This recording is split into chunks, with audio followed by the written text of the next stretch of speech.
আমার মেয়েকে তিলে তিলে ক্ষয় করেছে, আমার মেয়েকে তিলে তিলে ক্ষয় করেছে আলফির মা।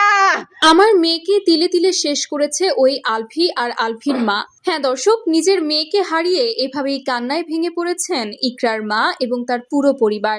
2018 কি 19 সালের দিকে আলফি এবং ইকরা একসঙ্গে টিকটকে ভিডিও আপলোড করতে শুরু করেছিল। তখনও তারা বিবাহিত ছিল।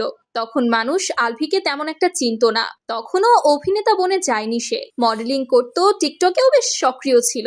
তবে মানুষজন আজে বাজে কমেন্ট করতো ইকরাকে নিয়ে। আসলে সেই সময়টায় ইকরা মেয়েটা বেশ হেলদি মোটাসোটা ছিল, আর অন্যদিকে আলফি ছিল স্লিম ফিট, যার কারণে আলফি এবং ইকরা সমবয়সী হওয়া সত্ত্বেও ইকরাকে আলফির থেকে বেশ অনেকটাই বয়সে বড় মনে হতো। আর তাতেই লোকজন তাদেরকে নিয়ে নানান ধরনের বাজে বাজে মন্তব্য করত। অনেকে এও বলতো আলফি নাকি ইকরার বাপের টাকা দেখে মোটু ইকরাকে বিয়ে করেছে। আবার অনেকেই বলতো জামাইয়ের থেকে বউ বেশি বড়, মনে হয় আলফির সুগার মম। আলফি নাকি নিজের জনপ্রিয়তা বাড়িয়েছে ইকরার বাবার টাকা দিয়ে। সেই টাকা দিয়েই প্রডিউসারদের মনোরঞ্জন করেছে সে, নাটকের সুযোগ পেয়েছে।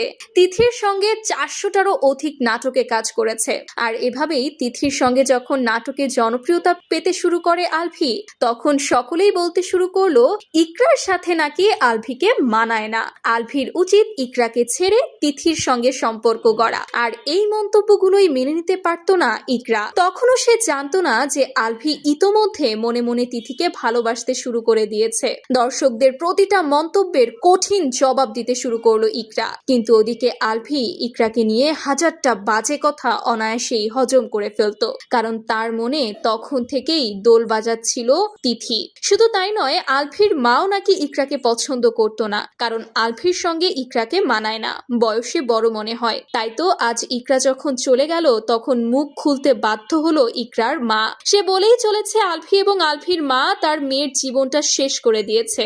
তো দর্শক, বিষয়গুলো জানতে পেরে আপনাদের কি অনুভূতি কমেন্টে জানাতে ভুলবেন না। ধন্যবাদ।